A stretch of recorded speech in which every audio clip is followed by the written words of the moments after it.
नमस्कार दोस्तों, welcome back to Irfan filtered. MMR region के वेस्टर्न कॉरिडोर में दो ऐसे प्रोजेक्ट हैं जो वसई विरार और मीरा भाईंदर की कनेक्टिविटी को कम्प्लीटली ट्रांसफॉर्म कर सकता है। एक तरफ है भाईंदर नायगांव लिंक रोड और उसका massive double decker creek bridge, और दूसरी तरफ है मेट्रो लाइन 13 जो विरार से भाईंदर तक एक नया high capacity transit corridor create करेगी। सबसे इंटरेस्टिंग बात, दोनों प्रोजेक्ट एक दूसरे से डायरेक्टली कनेक्टेड हैं और फ्यूचर में पूरे वेस्टर्न सुबर्बन नेटवर्क की डायरेक्शन बदल सकते हैं। सबसे पहले बात करते हैं भाईंदर नायगांव लिंक रोड की। यह प्रोजेक्ट सालों से प्लानिंग स्टेज में था, लेकिन अब इसका डिज़ाइन में एक मेजर चेंज किया गया है। पहले यह एक स्टैंडर्ड 6 लेन ब्रिज होना था, लेकिन अब एमएमआरडीए ने इसके लिए एक मैसिव डबल डेकर ब्रिज में कन्वर्ट कर दिया है। नए डिज़ाइन के हिसाब से ब्रिज के एक डेक पर रोड ट्रैफिक चलेगा, जबकि दूसरा डेक फ्यूचर मेट्रो लाइन 13 के लिए रिजर्व रहेगा। इस डिज़ाइन का सबसे बड़ा एडवांटेज है लिमिटेड क्रीक स्पेस का एफिशिएंट यूटिलाइजेशन और फ्यूचर एक्सपांशन के लिए रेडी इंफ्रास्ट्रक्चर। आज अगर किसी को भाईंदर से वसई या नायगांव जाना हो तो उसे काशीमीरा और NH48 के थ्रू एक बहुत बड़ा डिटूर लेना पड़ता है। लगभग 39 किलोमीटर के रूट और पीक आवर्स में 90 मिनट्स या उससे भी ज़्यादा का ट्रैवल टाइम लगता है।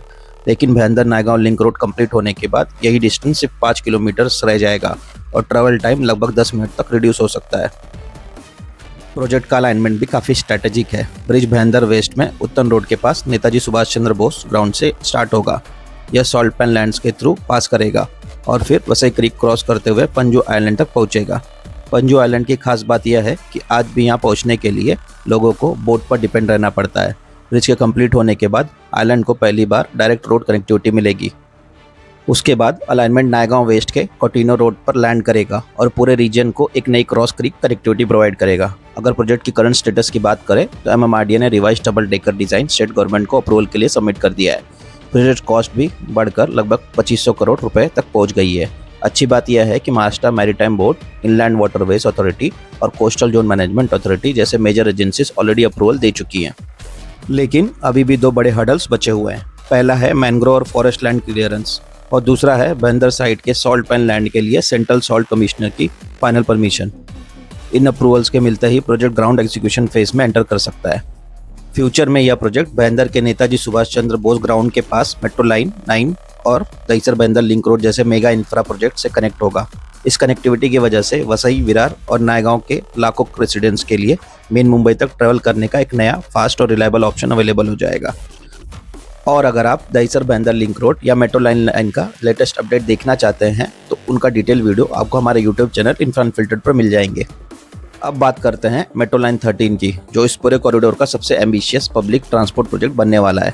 काफ़ी सालों तक प्रपोजल स्टेज में रहने के बाद मेट्रो लाइन 13 ने अब फाइनली मोमेंटम गेन करना शुरू कर दिया है। एमएमआरडीए ने रिसेंटली इसका रिवाइज डीपीआर महाराष्ट्र गवर्नमेंट को सबमिट किया है और नए डीपीआर में काफ़ी सिग्निफिकेंट चेंजेस देखने को मिलते हैं। सबसे पहले रूट लेंथ को 23 किलोमीटर से बढ़ाकर लगभग 24.9 किलोमीटर कर दिया गया है। प्रोजेक्ट कॉस्ट भी शार्पली इंक्रीज होकर 17,725 करोड़ रुपए तक पहुंच गई है। पूरी लाइन पर टोटल 17 स्टेशन होंगे, जिसमें 14 एलिवेटेड और 3 अंडरग्राउंड स्टेशन शामिल होंगे। सबसे बड़ा इंजीनियरिंग हाईलाइट है Vasai creek double decker bridge, जिसके बारे में हमने अभी बात की थी। लगभग 5 किलोमीटर लंबा यह ब्रिज मेट्रो लाइन 13 का बैकबोन होगा और इसी ब्रिज की वजह से वसई और भाईंदर के बीच ट्रैवल टाइम 45 से 60 मिनट से घटकर सिर्फ 10 मिनट के आसपास आ सकता है।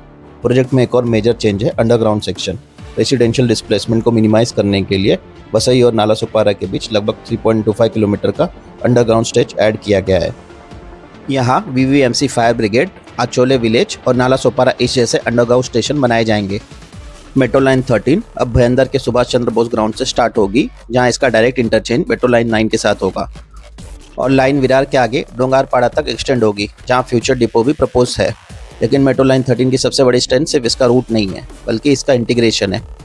सोचिए, विरार से मेट्रो लाइन 13 पकड़ी, भाईंदर में मेट्रो लाइन 9 से कनेक्ट हुए और दहीसर पहुंचते ही वही कॉरिडोर मेट्रो लाइन 7 से कनेक्ट हो गया। मतलब वसई, विरार, मीरा भाईंदर, दहीसर और अंधेरी ईस्ट से एक कंटिन्यूस मेट्रो स्पाइन के थ्रू कनेक्ट हो जाएंगे। आज जो commuters over crowded western railways local train पर डिपेंड है, उनके पास एक रिलायबल अल्टरनेटिव अवेलेबल होगा और जो लोग NH48 और दहीसर चेक नाका के ट्रैफिक में रोज फंसते हैं, उनके लिए भी यह नेटवर्क गेम चेंजर प्रूव हो सकता है। मेट्रो लाइन 13 का एक बहुत इंपॉर्टेंट कंपोनेंट है इसका प्रपोज कार डिपोट, जो पूरे लाइन के ऑपरेशंस और मेंटेनेंस का बैकबोन बनने वाला है। एमएमआरडीए के रिवाइज डीपीआर के मुताबिक यह डिपो विरार के चिकल डोंगरी एरिया में नारंगी क्रिकेट ग्राउंड के पास डेवलप किया जाएगा। इसकी लोकेशन मेट्रो लाइन 13 के फाइनल स्टेशन डोंगरपाड़ा के बिल्कुल आगे प्लान्ड है। यह सिर्फ ट्रेन्स को पार्क करने की जगह नहीं होगी। यहाँ Knightley स्टेबलिंग, heavy maintenance, train washing, inspection और सिस्टम टेस्टिंग जैसे क्रिटिकल ऑपरेशन परफॉर्म किए जाएंगे, जिससे पूरी 24.9 किलोमीटर लंबी मेट्रो कॉरिडोर एफिशिएंटली ऑपरेट कर सके। सबसे इंटरेस्टिंग बात यह है कि डिपो को विरार के आउटर फ्रिंज में शिफ्ट करने से MMRDO को ओपन लैंड पार्सल मिल गए, जिससे large scale residential displacement avoid हुआ। इसी स्ट्रैटेजिक डिसीजन की वजह से मेट्रो लाइन 13 की लेंथ भी 23 किलोमीटर से बढ़कर 24.9 किलोमीटर तक पहुंच गई। यानी चिकल डोंगरी डिपो सिर्फ एक मेंटेनेंस फैसिलिटी नहीं, बल्कि मेट्रो लाइन 13 का फ्यूचर एक्सपांशन और स्मूथ ऑपरेशन की फाउंडेशन है। अगर मेट्रो लाइन 13 के करंट स्टेटस की बात करें तो फिलहाल project DPR approval, funding arrangement और लैंड एक्विजिशन फेज में है। ग्राउंड पर मेजर सिविल कंस्ट्रक्शन अभी स्टार्ट नहीं हुआ है। इसलिए रियलिस्टिक कंप्लीशन टाइमलाइन को देखें तो एक्सपर्ट्स इस कॉरिडोर को 2030 के आसपास ऑपरेशनल होते हुए देख रहे हैं।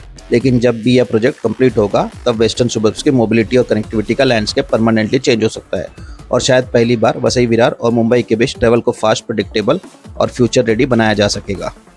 आपको क्या लगता है, भाईंदर नायगांव लिंक रोड और मेट्रो लाइन 13 वेस्टर्न सुबर्ब्स की मोबिलिटी को कितना ट्रांसफॉर्म कर सकते हैं? अपनी राय कमेंट्स में जरूर बताएं।